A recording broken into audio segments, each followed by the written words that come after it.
62 days into this case, and people are still waiting for a DNA breakthrough. But what if the real clue was never DNA at all? What if it was something much simpler, something sitting right there, on the driveway? Because here's the part almost nobody is talking about.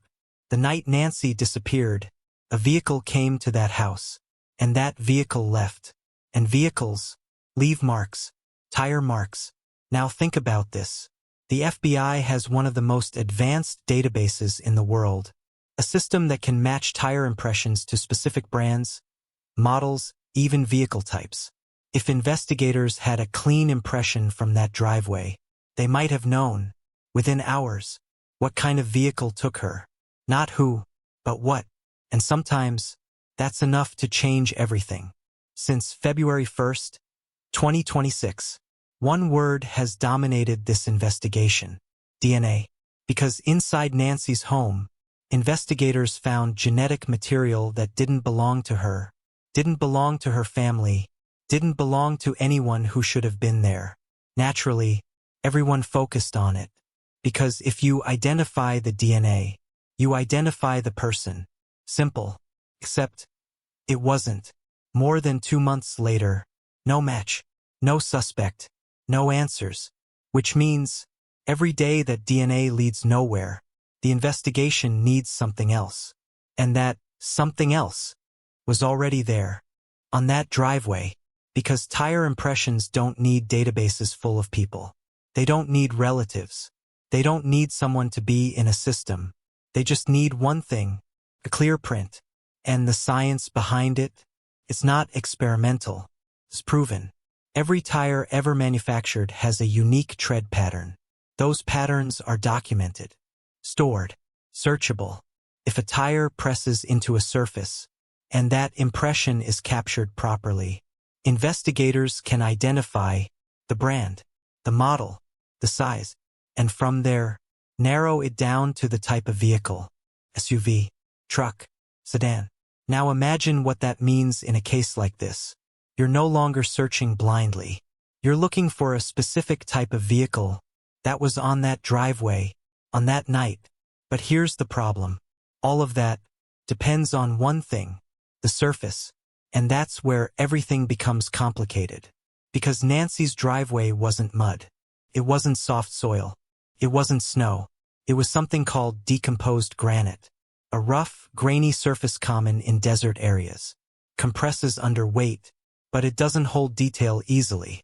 Which means, tire impressions can exist there, but they're fragile. Very fragile. Wind can disturb them. Footsteps can destroy them. Another vehicle can erase them completely. And that means, time matters. A lot. Because if those impressions aren't captured quickly, they're gone.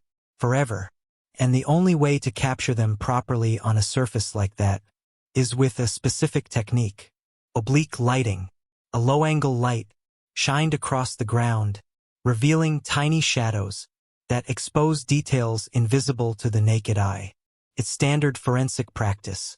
Experts use it all the time, even on surfaces that look completely clean. Which brings us to someone who knows exactly how this should have been handled. Maureen O'Connell, a former FBI evidence response specialist. This was her job, processing crime scenes like this.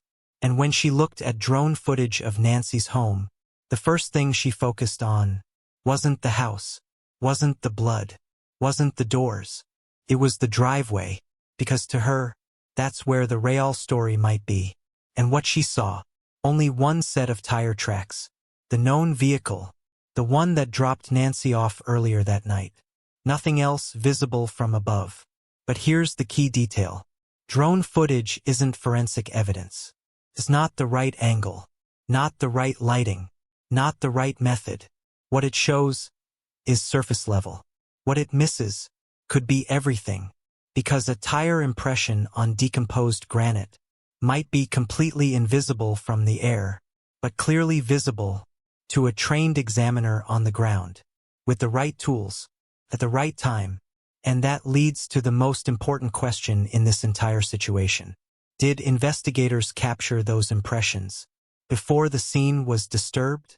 Because if they did, then somewhere inside this investigation, there could already be a vehicle profile, a direction, a lead the public doesn't know about. But if they didn't, then that opportunity is gone. And here's why that question even exists. Because the early handling of this crime scene has been heavily criticized, not by internet speculation, but by experienced professionals. According to reporting, the scene was released, then sealed again, then released again, multiple times, in the first critical days. And during that time, something happened that should never happen in a controlled crime scene. A civilian vehicle drove across the property, across the front area, where evidence could have been. That alone can destroy tire impressions completely, and that's not opinion, that's physics. Another former official even used a stronger word. He didn't call the scene compromised. He called it corrupted.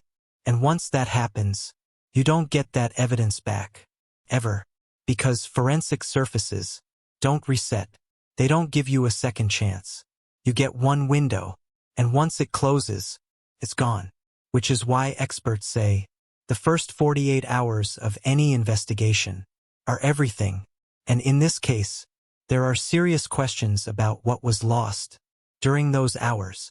Now, to be clear, there's still a possibility that everything was done correctly, that trained teams arrived in time, that impressions were captured, analyzed, and are being used right now, behind the scenes.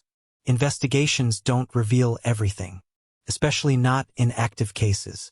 So the silence doesn't automatically mean failure, but it also doesn't erase the concerns, because multiple experienced voices have pointed to the same problem, the same surface, the same missed opportunity.